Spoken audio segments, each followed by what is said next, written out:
Shalom Surabaya, Indonesia. Saya Sri Mulyana ada di Kanada. Malam hari ini di Kanada, Indonesia siang hari, kita berkesempatan untuk mendengarkan sejenak tanya jawab bersama dengan hambanya Ibu Titi. Nama saya dan Bu Titi sudah kenal selama kurang lebih 20 tahun. Nah, belakangan ini saya mengalami kesulitan untuk menghubungi Ibu Titi. Saya kadang mau berdoa, konseling, bertanya, membahas firman Tuhan. Tapi saya temukan banyak sekali di YouTube khotbah-khotbah dari Bu Titi. Dari khotbah-khotbah Bu Titi itu banyak sekali juga pertanyaan-pertanyaan yang muncul di hati dan pikiran saya. Tetapi masalahnya ini saya tidak mudah untuk menghubungi hambanya. Nah, malam ini Bu Titi SMS ke saya, lalu saya telepon balik kembali ke Bu Titi, lalu saya rekam. Nah, terjadilah malam hari ini session pertama tanya jawab. Ya, Allah Bapa yang bertata di dalam kerajaan surga, kami percaya bahwa Tuhan berkuasa atas langit dan bumi. Tuhan juga berkuasa atas hidup kami. Kami percaya bahwa rencanamu lebih indah dari rencana kami. Kekuatan yang Tuhan berikan itu indah pada waktunya. Sorak-sorai kemenangan bagi kami. Bicaralah Engkau, Tuhan, lewat tanya jawab yang hanya sebentar saja, tetapi semuanya Tuhan yang berkarya. Dalam nama Tuhan, kami sudah berdoa. Amin. Amin. Bu Titi, saya malam hari ini ada 2 pertanyaan. Pertanyaan yang pertama, mengapa manusia mempunyai keinginan untuk bunuh diri? Ya, semua orang tidak ingin membunuh diri. Tapi semuanya itu terjadi karena banyak tekanan. Dan kehidupan manusia seringkali menghadapi tantangan ini berat sekali. Jadi, kita tahu bahwa orang-orang yang di luar Tuhan, jadi kita tidak bicara soal agama, tapi kita bicara tentang orang yang tidak percaya atau tidak berdoa sama sekali. Maka itu dikatakan bahwa di dalam kitab orang yang tidak mempercayai. Kalau orang yang percaya kepada Tuhan, kita perhatikan, satu perhatian yang kita perhatikan bahwa orang yang awal mulanya tidak tahu kebenaran Tuhan, kemudian mereka bertobat dan mereka percaya bahwa Tuhan itu adalah sumber kehidupan dan percaya bahwa Tuhan di atas segala-galanya yang menebus kehidupannya untuk menjadi orang yang dipilih olehnya, maka orang itu sudah langsung mendapat pementerian. Di mana pementerian ini akan terjadi di saat orang-orang ini atau kita semua menyerahkan seluruh hidup kita kepadanya. Apakah itu bisa menjamin, Bu, untuk masuk ke surga? Pasti bisa. Tetapi dengan seiringnya waktu, maka pementerian ini bisa bukan terhapus, bisa hilang karena manusia ini berliku-liku. Saat mengalami badai, godaan, tantangan, manusia banyak melakukan pelanggaran-pelanggaran. Itu berulang-ulang. Sehingga manusia tidak bisa menerima ambisinya dan mereka berlari kepada hal-hal yang tidak baik, di mana mereka pergi ke dukun, normal, mereka pakai susu, mereka memakai jimat untuk kekebalan tubuh, untuk memiliki wibawa. Nah, saat mereka menerima itu semua, maka saat itu juga Roh Allah meninggalkannya. Jadi, kalau kita masuk dalam dunia roh, manusia yang sudah bertobat dan percaya sepenuhnya kepada Tuhan, dia menjadi anak-anak Tuhan, dia ada perlindungan. Pementerian itu adalah penjagaan jaminan sampai akhir hidupnya.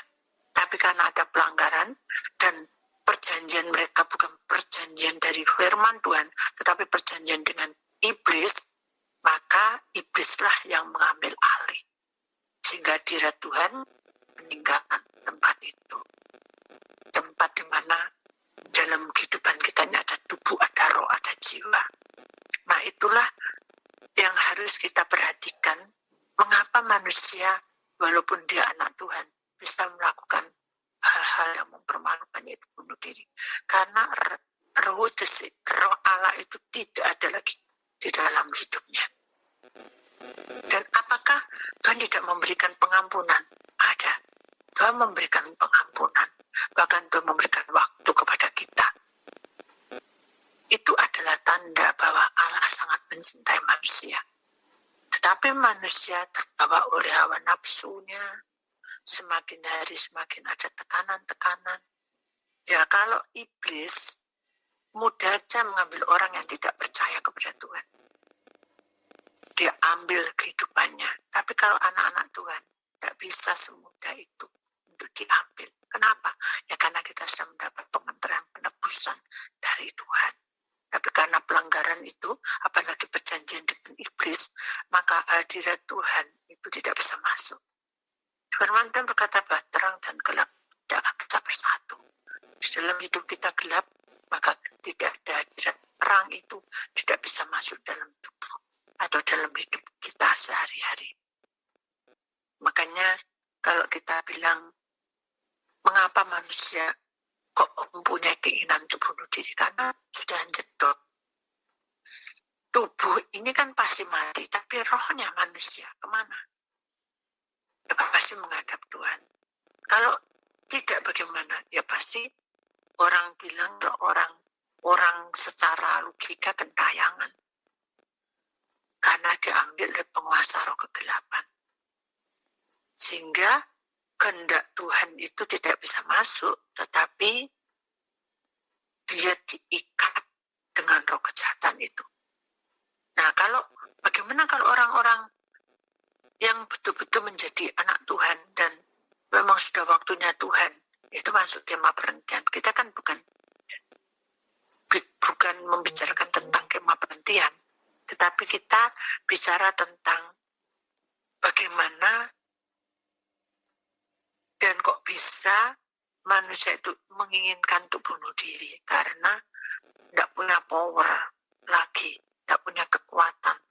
Yang memberi kekuatan dalam hidup manusia itu sebetulnya hanya Tuhan. Kita ingat di dalam satu firman Tuhan Mazmur pasal 9 ayat 10. Orang yang mengenal namaku percaya kepadamu. Sebab tidak kau tinggalkan orang yang mencari engkau, ya Tuhan. Jadi, kalau kita betul-betul berserah kepada Tuhan dan kita mencari dan melekat padanya, Tuhan tidak akan meninggalkan kita. Tapi ingat, roh yang gentayangan itu adalah iblis. Jadi, alam manusia itu ada alam sadar dan alam roh. Kalau orang-orang yang nyangkut, yang ikut dengan penguasa kegelapan itu dia ada di tengah-tengah alam sadar dan alam roh. Jadi diikat di situ. Sedangkan yang turun untuk mengganggu kehidupan manusia itu, yaitu iblis, itu bisa menyerupai orang-orang mati itu. Padahal orang mati tidak akan bisa tampak dan tidak bisa mimpi lagi dalam hidup kita. Karena sudah putus hubungan. Itu orang yang mati. Dan kalau orang bunuh diri gimana, Bu? Nah, orang bunuh diri itu hak Tuhan. Tuhan mau memberikan penginjilan saat waktu dalam penguburan, tubuh tubuh tetap menjadi tanah, tapi roh jiwanya kan nyangkut. Tuhan akan masuk di situ. Mengapa Tuhan mati di atas kayu salib dan dia masuk di dalam kubur selama 3 hari? Itu tujuannya adalah untuk menyelamatkan orang-orang yang nyangkut-nyangkut tadi. Loh, Bu, apakah bisa Bu orang meninggal ini bisa ada orang atau hamba Tuhan yang hidup bisa mendoakan? Itu terkecuali. Contohnya seperti Bu Titi alami sendiri saat itu. Saat kita ini lagi berdoa memuji-muji Tuhan, tiba-tiba saja ada sesuatu yang tampak gitu di depan pintu gereja. Itu bait Allah loh, gereja. Kami memuji dan menyembah.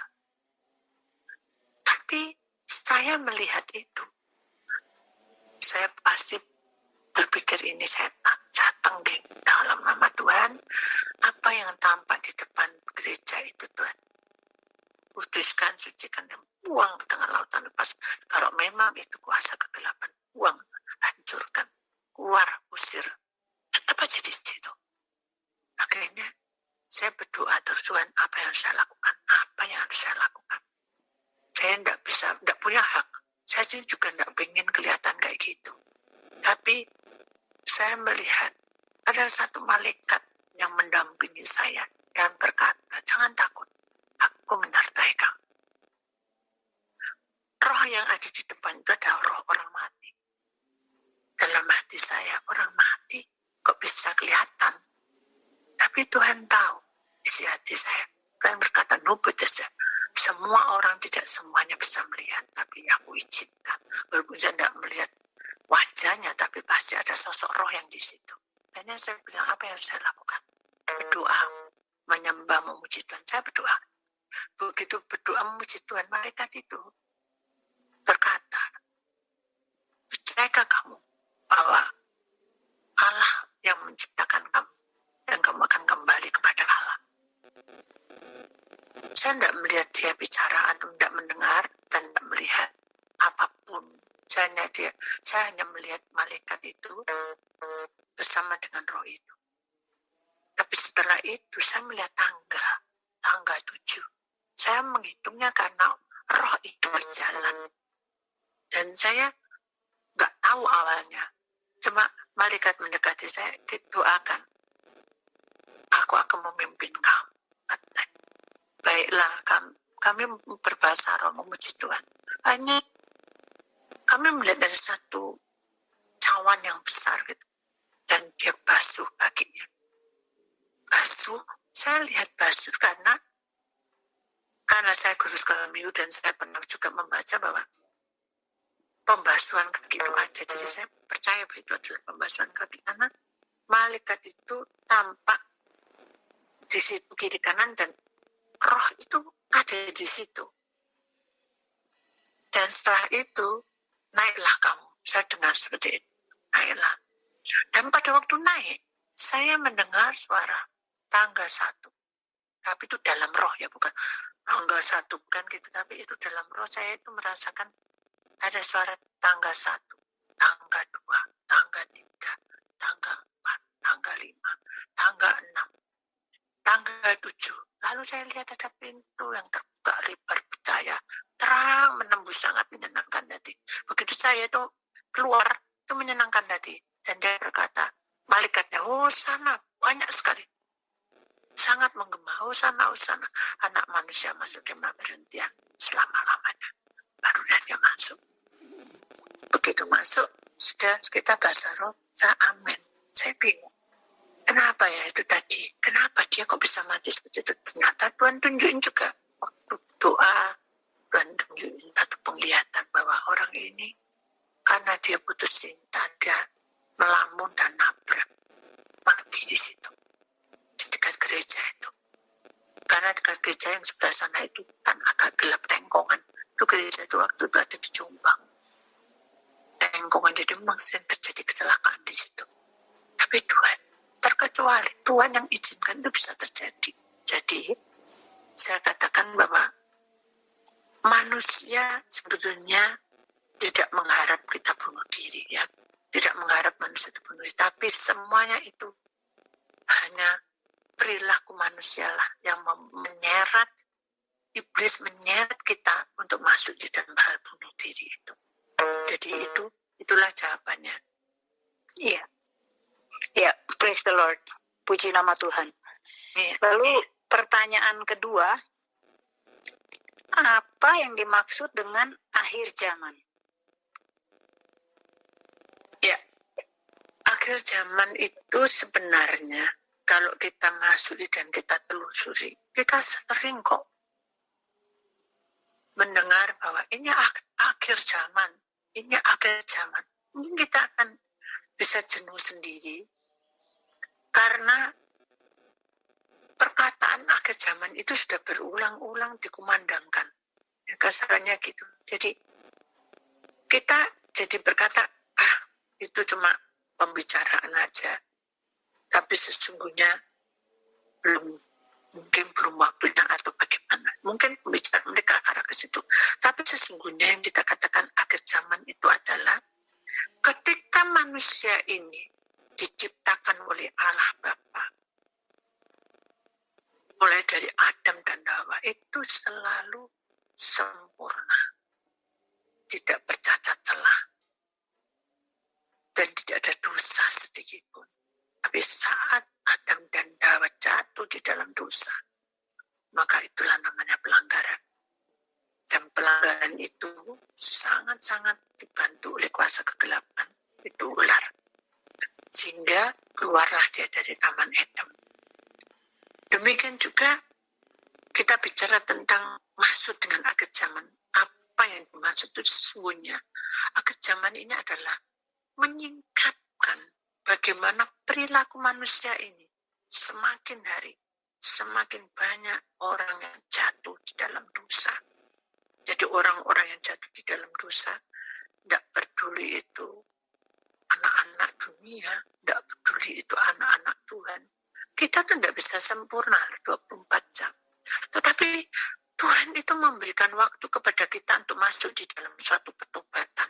Di mana pertobatan itu sesungguhnya membawa kita untuk masuk di dalam kebenaran Tuhan. Tetapi manusia lebih cenderung masuk dalam penuntutan. Aku sudah setia kok aku nggak diberkati. Aku sudah berdoa kok aku nggak dijawab-jawab. Aku sudah melakukan begini, begitu, semua yang saya tak lakukan. Kok yang masih ada setan masuk? Masih ada masalah begitu. Nah, hal-hal seperti inilah yang iblis pakai sebagai alat supaya manusia ini jatuh di dalam dosa. Jadi, manusia bertambah, pelanggarannya bertambah-tambah karena manusia merasa tuntutan itu belum terlaksana. Seperti dalam kitab Wahyu pasal 21 ayat 8. Tetapi orang-orang penakut, orang-orang yang tidak percaya, orang-orang yang keji, orang-orang pembunuh, orang-orang sundal, tukang-tukang sihir, penyembah-penyembah berhala, dan semua pendusta, mereka akan mendapat bagian mereka di dalam lautan yang menyala-nyala oleh api dan belerang. Inilah kematian kedua. Jadi maksudnya, dalam kitab Wahyu ini sudah jelas sekali dikatakan bahwa manusia ini yang banyak menuntut, jadi pembohong, pencuri, perampok, merampas hak orang lain, menfitnah, iri hati, cemburu, berzina. Inilah yang mendoktrin hidup kita supaya iblis dengan leluasa mengambil jiwa kita, roh kita, untuk masuk menjadi satu bagian dengan dia. Karena kalau kita melihat dari Wahyu 21 ayat 8 ini, bahwa sangat jelas bahwa manusia tidak pernah mau bertobat dan tidak mau mengerti. Dan kadangkala kita sudah jenuh karena gini bedanya apa? Kadang kita itu menilainya dengan logika, padahal sesungguhnya Tuhan itu tidak seperti itu.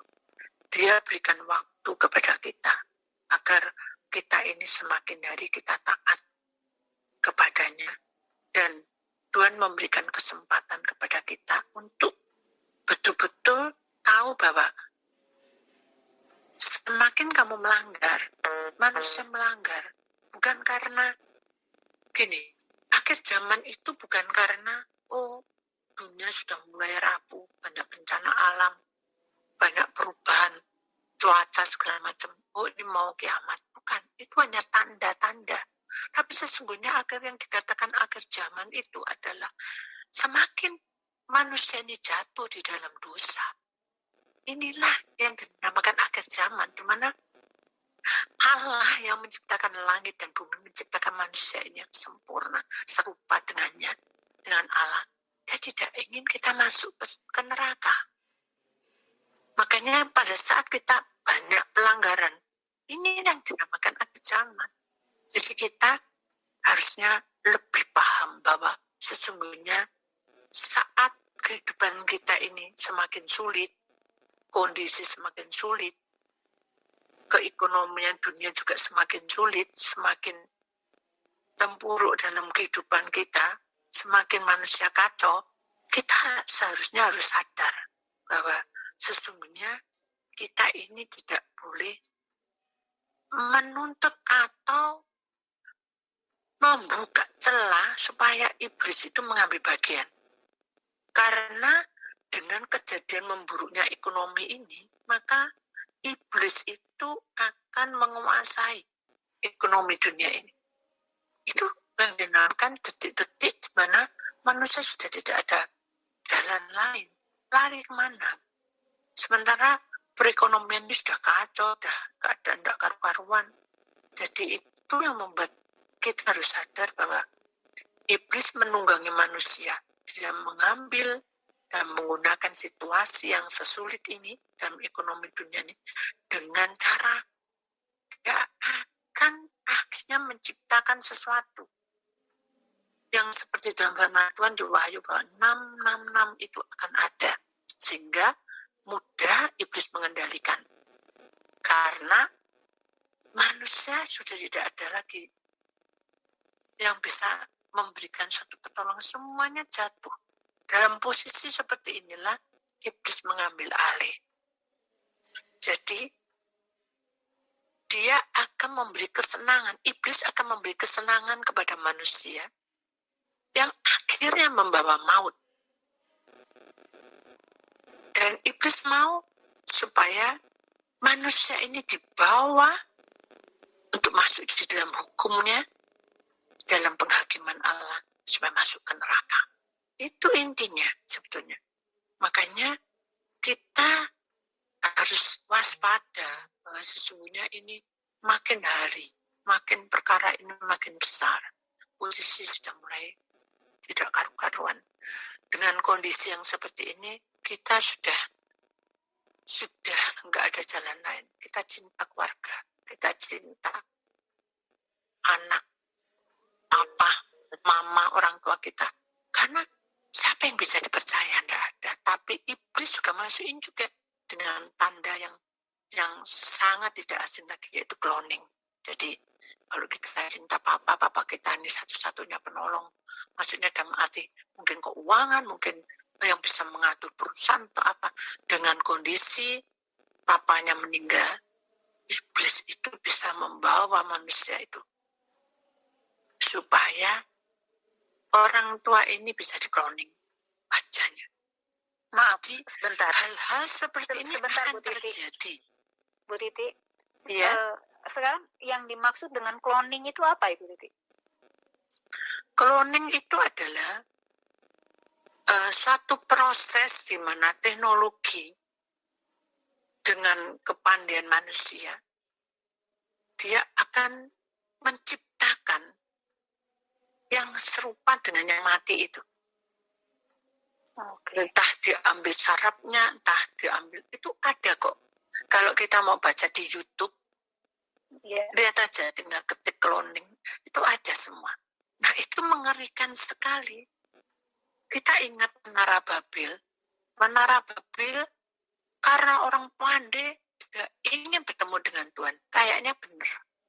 ingin bertemu dengan Tuhan. Tanpa seizin Tuhan, dia buat menara Babel setinggi langit, melebih dan ingin berjumpa. Makanya dari situlah Allah memberikan suatu, bukan hukuman, memberikan sesuatu perubahan bahasa mereka dengan berbagai macam bahasa. Nah, itulah sebetulnya Allah itu sangat mencintai manusia, tetapi iblis yang selalu mengambil alih supaya manusia ini cenderung kepadanya, supaya tidak ada keselamatannya didapatinya. Jadi kita harus tahu bahwa zaman sekarang ini adalah zaman di mana kita menunggu saat-saat detik-detik akhir zaman ini akan diambang pintu, dan itu akan terjadi, dan manusia akan dikendalikan betul-betul dengan iblis, terseret dan lupa semuanya. Iblis memberikan kebahagiaan tetapi maut yang diterimanya. Jadi itulah yang membuat kita harus sadar bahwa manusia tidak bisa seperti itu. Kenapa? Karena kita hidup bukan dengan kekuatan manusia, tapi kita hidup bersama dengan Tuhan. Dan kita sadar bahwa manusia ciptaan Allah itu harus semakin hari semakin melekat padanya. Kita harus ingat bahwa Tuhan itu adalah penyabar, tetapi dengan kesabarannya jangan pernah kita ini melalaikan bahwa hidup kita yang sesungguhnya itu hidup yang sudah ditentukan. Seperti dalam 2 Timotius pasal 3 ayat 14 dan 15. Tetapi hendaklah engkau tetap berpegang pada kebenaran yang telah engkau terima dan engkau yakini, dengan selalu mengingat orang yang telah mengajarkannya kepadamu. Apa ini? Ya, semua firman, baik itu dari hamba Tuhan, baik itu dari media TV, media radio, banyak cara Tuhan itu memberikan kabar keselamatan bagi semua orang di muka bumi ini. Ingatlah ayat 15, juga bahwa dari kecil engkau sudah mengenal kitab suci yang dapat memberi hikmat kepadamu dan menuntun engkau kepada keselamatan oleh iman kepada Kristus Yesus. Maksudnya apa? Ingatlah juga bahwa dari kecil, berarti Tuhan memberikan keselamatan kita in full. Tetapi praktek hidup kita ini dari kecil. Iman yang kita punyai itu adalah iman yang hanya percaya. Aku percaya dengan kejadian ini, aku serahkan. Tuhan tuntun. Tapi kalau kita yakin, percaya, tapi kita nontot dan kita tidak setia, bagaimana Tuhan memberikan? Tuhan berkata, disikan nama perkara kecil aja kamu tidak bisa melakukannya. Bagaimana perkara besar? Kalau perkara kecil ini kamu bisa, nanti aku akan berikan perkara yang besar. Berarti itu maksudnya adalah perjalanan hidup manusia ini dilalui dengan kesetiaan dan sungguh-sungguh untuk tahu bahwa inilah akhir zaman di mana kita mengambil sikap untuk percaya dari hal kecil dulu. Dengan perkara hal kecil inilah kita bisa menerima hingga kita bisa melihat mukjizat Allah terbesar dalam hidup kita.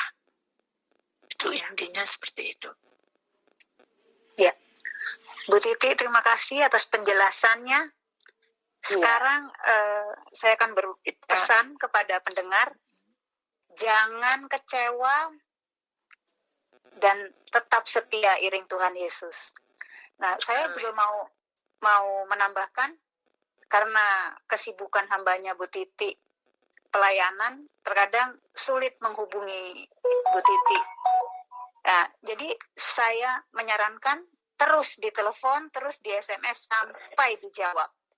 Jangan menyerah. Nah, sekarang Bu Titi, boleh nggak saya menyebarkan nomor telepon Bu Titi kepada orang-orang yang ingin bertanya mengenai firman Tuhan atau konseling? Boleh nggak? Sebetulnya ada di YouTube sudah. Tinggal ketik aja PTT Maria Magdalena. Di sana ada khotbah, juga ada kesaksian. Tapi itu kan khotbah-khotbah. Nah, yang sekarang ini agak berbeda. Jadi pertanyaan yang mungkin pribadi gitu. Jadi lebih khusus gitu. Jadi tanya jawab boleh saya berikan? Oh, boleh. Iya. Tidak Oke. apa-apa, kita harus saling melayani. Iya. Kita bisa doa dulu. Iya. Allah Bapa, kami bersyukur kepadamu karena Engkau baik. Segala sesuatu yang Tuhan berikan itu sempurna adanya. Kami percaya apa yang kami terangkan, biar hikmat-Mu yang akan menerangi bagi para pendengar maupun yang menyaksikannya. Baik itu pelayan-pelayan-Mu, baik itu juga anak-anak-Mu, baik itu orang-orang Tuhan yang rindu akan hadirat-Mu, ingin berjumpa dengan Engkau. Tuhan, biarlah sekiranya dengan kesaksian atau tanya jawab ini akan memahami bahwa sesungguhnya manusia di dunia ini harus betul-betul mengambil satu sikap yang sungguh-sungguh menjadi anaknya dan siap untuk digembleng. Karena kami tahu bahwa api kemuliaan Tuhan akan memberkati kehidupan kami, membakar terus supaya kami tetap semangat dan menerima apa adanya. Terima kasih Tuhan, Engkau memberkati kehidupannya dan memberkati langkah-langkahnya. Terima kasih Tuhan. Amin. Di seluruh dunia bisa langsung berhubungan dengan Ibu Titi langsung ke nomor telepon. Kode negara adalah 62 81 23 011 33 22. Jadi kalau belum dijawab, jangan menyerah. Terus ditelepon sampai dijawab. Ya, mesti harus sabar ya. Terima kasih Anda. Sama-sama. Tuhan terima kasih. memberkati selalu dan tetap semangat.